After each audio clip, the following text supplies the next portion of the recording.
Bonjour et bienvenue sur la chaîne Jigila Academy. Dans ce tutoriel, nous allons apprendre à installer et à configurer la solution Apache Guacamole, qui est une solution open source. Qu'est-ce que Apache Guacamole? À quoi ça sert? Comment on l'installe? Si cette thématique vous intéresse, ne quittez surtout pas, ça se passe après ça.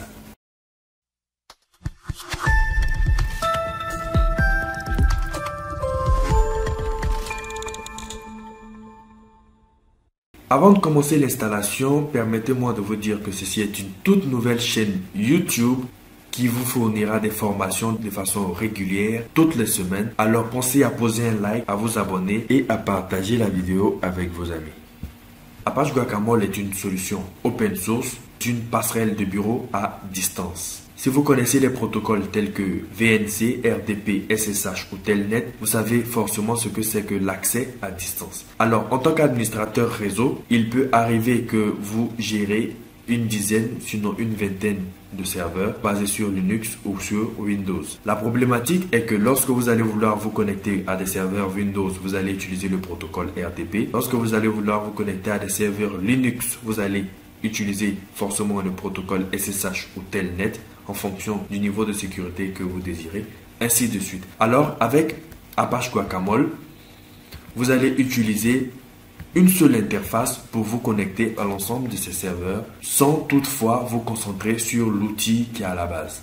Alors que ce soit du Telnet, du SSH, du VNC, Apache Guacamole gère la plupart des protocoles de bureau à distance et vous permet de gérer depuis une interface unifiée l'accès à vos différents serveurs, que ce soit basé sur Linux ou sur Windows. Aussi, il vous permet de gérer les différents niveaux d'accès de vos utilisateurs, de sorte à retirer des droits à des utilisateurs qui n'en ont pas besoin et à donner assez de droits à des utilisateurs qui en ont besoin pour mener leurs différentes tâches. Et cela depuis une seule interface. Et Apache Guacamole vous permet d'enregistrer en temps réel l'ensemble des activités de vos utilisateurs, de sorte à savoir exactement ce que chaque utilisateur fait sur chaque serveur et pouvoir justifier un incident qui se produirait dans le réseau. Au niveau des prérequis, il n'y a rien de très compliqué. Vous devez être à l'aise avec la ligne de commande Linux. Nous allons installer Apache Guacamole sur une distribution Debian, particulièrement la distribution Debian 10, et vous pourrez en utiliser une autre version, cela ne pose aucun problème. Vous pouvez aussi le déployer sur un CentOS. Et si vous n'êtes pas à l'aise avec les lignes de commande Linux, pas de panique, je vais vous mettre à disposition un fichier texte dans lequel vous retrouverez l'ensemble des commandes que nous allons exécuter lors de ce tutoriel. Alors, si vous êtes toujours avec nous, nous allons procéder à l'installation de Apache Guacamole. Ne quittez pas, nous passons sur la ligne de commande Linux. Si vous êtes parvenu à ce niveau de la présentation, cela suppose que vous avez déjà installé un serveur Debian version 10. Alors, la première commande que nous allons taper ici, c'est la commande pour mettre à jour le système apt-get update et apt-get upgrade.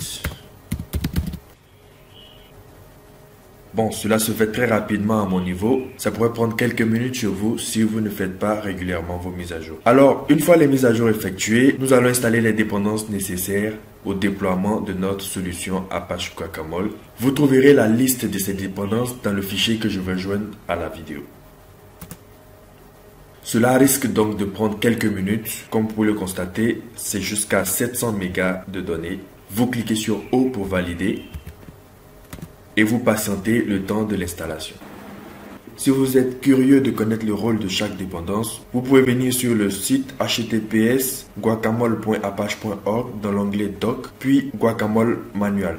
Ensuite, allez dans Installing Guacamole Natively et ici, vous trouverez le rôle de chaque dépendance. C'est pas ce qui nous intéresse forcément ici, alors nous allons poursuivre notre installation. Une fois toutes les dépendances installées, nous allons télécharger le serveur Guacamole avec la commande wget, ce qui est très rapide d'ailleurs. Une fois que le serveur est téléchargé, nous allons le dézipper avec la commande tar-xvf suivi du nom du serveur, du nom du fichier que nous venons de télécharger. Une fois dézippé, nous nous déplaçons dans le dossier. Ensuite, on exécute un script de configuration pour vérifier si toutes les dépendances ont été bien installées. Ici, vous pouvez voir que les différents services de Guacamole sont installés. Les principaux protocoles que nous allons utiliser sont bien installés. Au niveau des librairies, il y a certaines librairies qui manquent, il y a certaines dépendances qui manquent. Si jamais vous voulez utiliser ces dépendances, vous vous connectez au site officiel de Guacamole et vous les téléchargez avec la commande apt-get. Ici, nous n'allons pas en avoir besoin, alors nous allons continuer notre tutoriel. Maintenant que nous sommes sûrs d'avoir le nécessaire, nous pouvons compiler avec la commande make.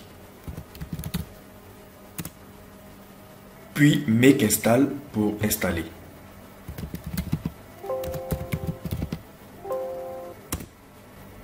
Une fois l'installation terminée, nous tapons la commande ldconfig afin de créer tous les liens vers les bibliothèques installées. On redémarre donc le service Guacamole avec la commande systemctl start guac. Si jamais cela ne passe pas, n'hésitez pas à redémarrer le serveur.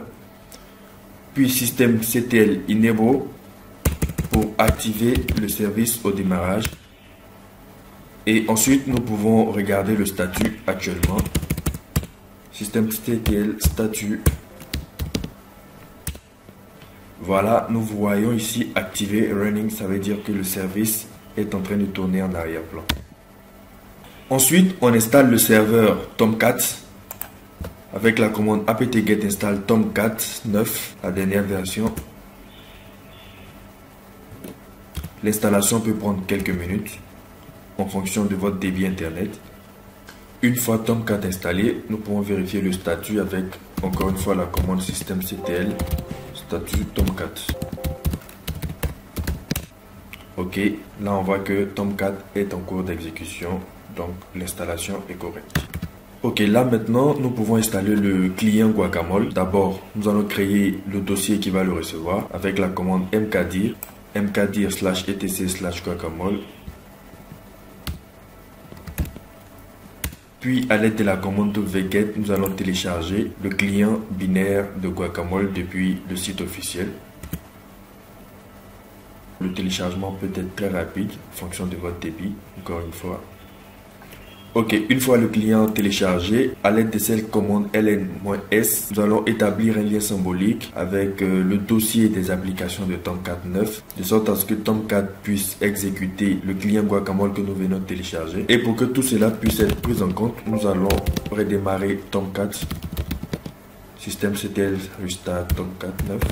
Ensuite, nous allons créer deux dossiers, mkdir, le dossier /etc/guacamole, un dossier extension pour recueillir les extensions, les modules de Guacamole, et un autre dossier lib pour recueillir les librairies de Guacamole. Comme vous pouvez le constater, l'installation est toute simple. Nous avons téléchargé le serveur Guacamole, ensuite le client et le serveur web Apache Tomcat 9. Et à présent, nous allons penser à l'authentification de Guacamole. Donc nous allons installer un serveur MySQL, à savoir MariaDB, donc apt-get install MariaDB serveur. Cela aussi peut prendre quelques minutes. Une fois le serveur MariaDB installé, nous allons sécuriser notre base de données.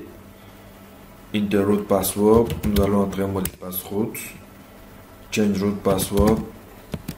Je vais changer le mot de passe root. Donc j'insère un nouveau mot de passe que je valide ici. Je supprime les utilisateurs anonymes. Je laisse activer l'accès aux routes à distance. Je supprime les bases de données existantes pour le test.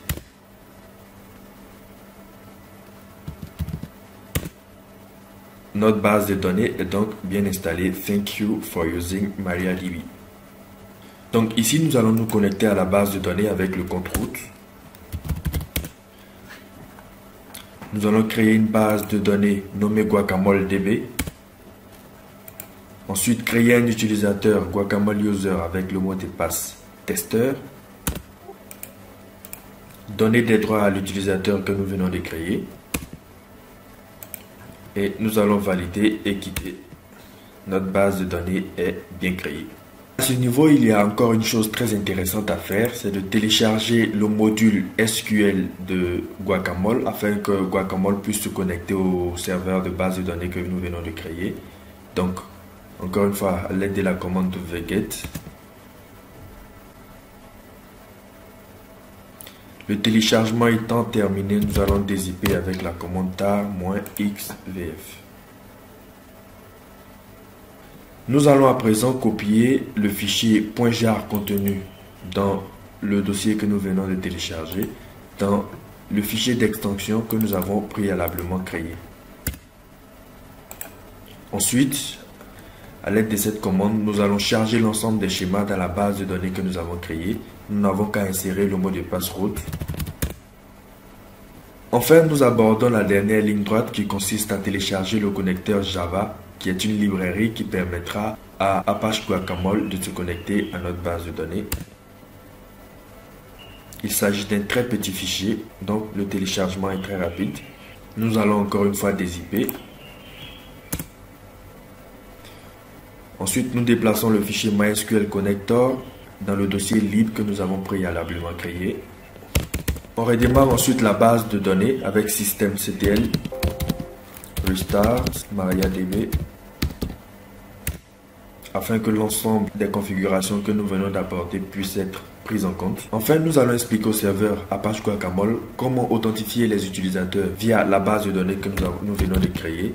Donc, nous créons un fichier de configuration /etc/guacamole, guacamole.properties.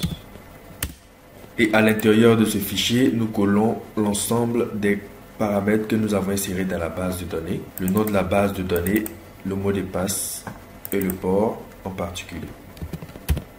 Ok, la configuration est presque terminée. Nous allons encore une fois redémarrer le serveur Tomcat 9, puis redémarrer le service Guacamole.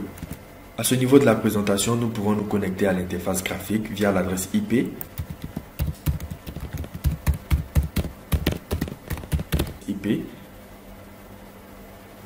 Voilà, nous atterrissons sur cette page d'accueil, cette magnifique page d'accueil. Et pour se connecter, nous insérons guacadmin et guacadmin comme mot de passe. Et bravo, vous avez effectué une installation complète d'Apache Guacamole et vous l'avez lié à un serveur de base de données MySQL. La prochaine vidéo sera consacrée à la configuration de Guacamole, la création d'utilisateurs, de groupes et la configuration de la connexion aux différents serveurs de notre réseau. Si ce tutoriel vous a plu, n'hésitez pas à poser un like, à vous abonner pour être informé de notre prochaine vidéo. Bientôt!